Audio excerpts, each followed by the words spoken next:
first around the bases and talk about how good he is. Have a day. Hits his 49th and 50th home run. We reminisce all the time about the Oakland A's and how good they could be if they kept that kind of core intact. Matt Olson, makes you wonder. But Olson, did you know, Murphy, when did you know he would be this? He's kind of been, this has been a steady burn for a while. He's been really good for a handful of years. Georgia high school power hitter coming out of Parkview High, broke all of Jeff Francoeur, your boys' home run records in high school. So this has been a steady ascent for him. Big time pick. So I'm not surprised. I think the bigger thing is the fact that, and it can't be overstated enough. You saw that beautiful piece on him working with autism. He took over for an icon in that town. And it could have went one way or the other. And you talk about having a sinus rhythm that was perfect for the opportunity. Not only coming back home to play, but replacing Freddie Freeman, who everybody wore his jersey to every game. Yeah. And to handle it the way he's handled it, and to throw out 50 tanks, and to be a leader of men, like hats off to Matt Carpenter. And he never, Matt Carpenter. Matt Olson, and Matt Olson. he never addressed it. He never made it about himself. Ever, when all of us were making it and about the RBIs just went to work. I think D-Rose all over it. And I want to give some props to Matt Olson. Incredible, pal, in what you are, in what you've done, incredible. But let's talk about the Atlanta Braves front office staff, analytics, and scouting. They knew that this guy was ready. They went out and said goodbye to Freddie Freeman because they believed so much in Matt Olson and who he was, gave him the contract, and told Freddie, hey, we don't have room for you. That tells me Atlanta Braves have analytics, have scouting. See it. And obviously all over that field. On pace for 56 homers walk out and the door. You're replacing it with this. 143 RBIs. Only Pete Alonso has more homers than Matt Olson since 2019. Evan Carter got his first career home run yesterday for the Texas Rangers as they beat the Blue Jays. They gained ground on the Blue Jays, gained ground on the Mariners, gained ground on the Astros.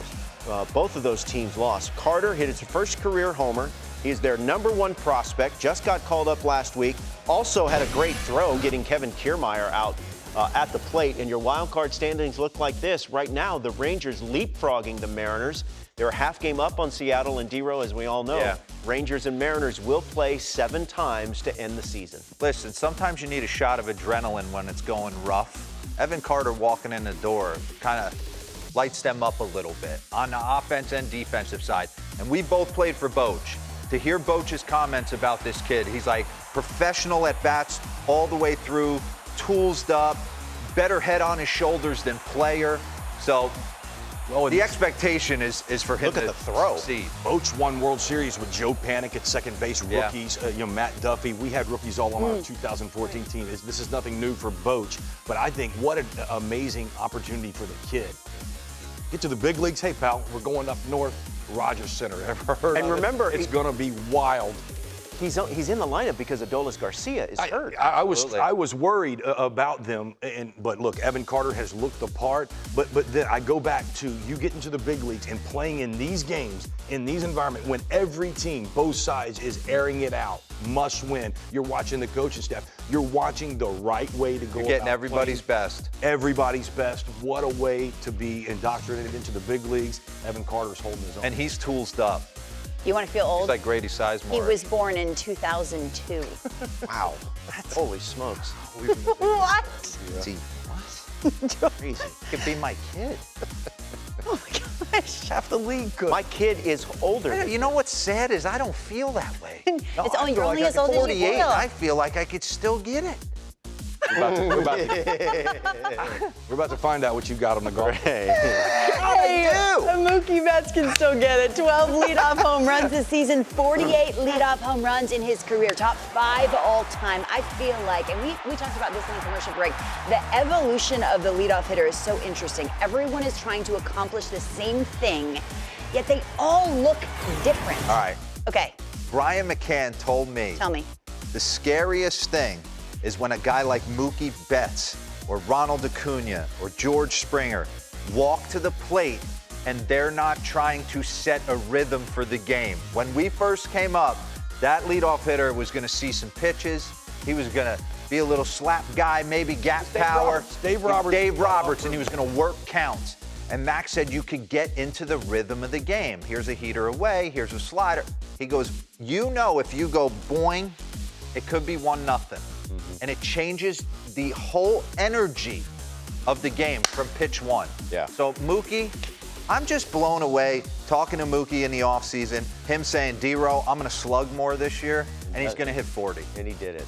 He's pretty much telling you what he's going to do, and he does it. Told Harold that the MVP race wasn't over at the All-Star game, has backed up every bit of that.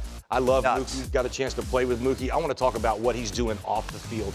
Mookie Betts is matured into a wonderful man. He's taken over, and I mentioned him in the same week. We know him and Kobe had a cool relationship there towards the end. He's taken over so much of what Kobe meant to the community out there in L.A.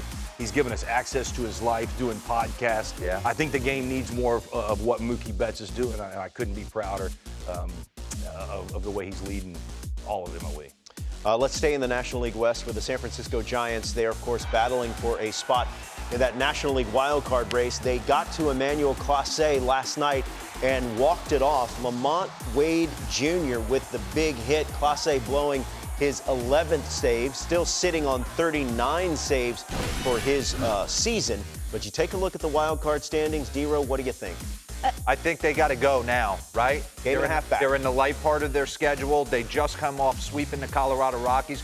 Probably going to have to sweep them again here before it gets real tough down the stretch. If you take a look at it, they got 2 left against the Guardians, then 4 against Colorado. Got to have all of those. We'll split with Arizona and then hope the Dodgers are like resting some people. Jake, D-Row said this yesterday. He said 1.5 games at this point is a lot, and that took me by 18. surprise because he's still got 18 With 18 left. games, Really? look, it's a lot because tit for tat, you got to know that the other team you're trying to chase down in those last 18 are probably going to go 10 and 8 take at you a week worst. to pick that up. That's exactly right. So you've got to go, 12 and 6 at least to even catch those 2 games. So you start right looking there. at the math. All right. Hey, look, let's give the Giants some credit though. Nobody expected this. There wasn't many talk about what their expectations were. They're hanging around in a really tough division. 4 good teams out there in the West. And I'll say this about the Giants. I was thinking about this last night watching them as I drifted off to sleep. It's like they made attempts to go get they're down to go get that big free agent.